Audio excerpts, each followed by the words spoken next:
il n'y a plus rien d'humain dehors. Depuis 3 films, je me dirige de plus en plus vers un cinéma plus ouvert, avec un public moins spécialisé que celui de l'art contemporain, tout simplement parce que le fond de mes films parle de questions politiques, sociétales, et que j'ai envie de le partager avec le plus grand nombre. Donc c'est tout à fait logique de prendre, d'embrasser le film de genre et le film fantastique en particulier. Parce qu'en fait, il existe un vrai public préparé avec une grammaire cinématographique qui est très intégrée. Effectivement, il y a une résonance forte avec l'actualité, qui est au début pas préméditée, bien sûr. Néanmoins, il y a un aspect du film, je trouve, qui tombe bien, c'est l'aspect euh, de comment a été géré du point de vue du pouvoir toute cette crise. Et ça, on en parle dans le film. C'est la question de comment gérer effectivement une crise sanitaire ou une économique ou autre, comment le pouvoir va gérer ça. Est-ce qu'il va le faire avec brutalité? Comment ça se passe? Donc l'origine du projet de la cellule, en fait, c'est d'abord une invitation de l'association Orange Rouge au travers d'une commissaire qui est Barbara Siriex. C'est l'idée d'envoyer des artistes dans des collèges d'Île-de-France. C'est des classes spécialisées où on a des enfants qui ont des parcours singuliers.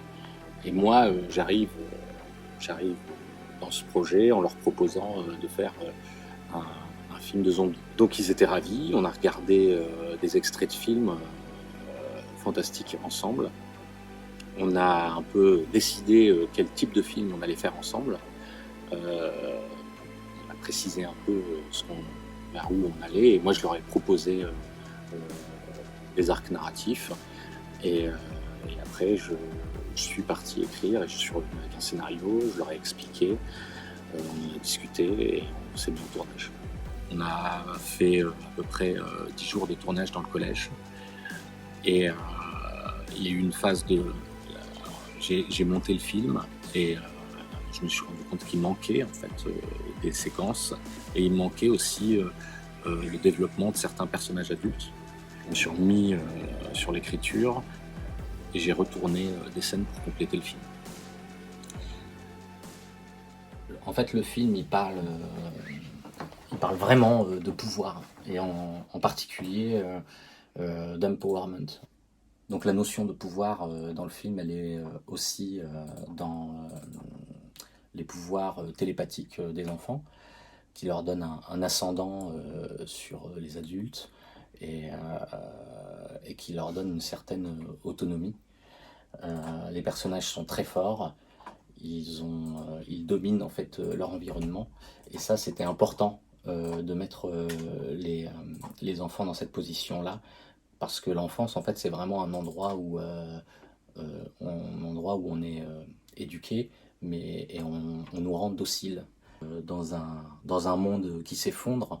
Je trouve que c'était bienvenu de les mettre dans cette position et de les mettre dans une position de décideurs et de décideuses de leur propre avenir. La ministre, jouée par Amanda, elle n'est pas du tout dans les canons, on va dire, traditionnels des gens qui exercent le pouvoir, c'est-à-dire qu'elle n'est pas blanche, elle n'est pas homme, elle n'est pas hétéronormée.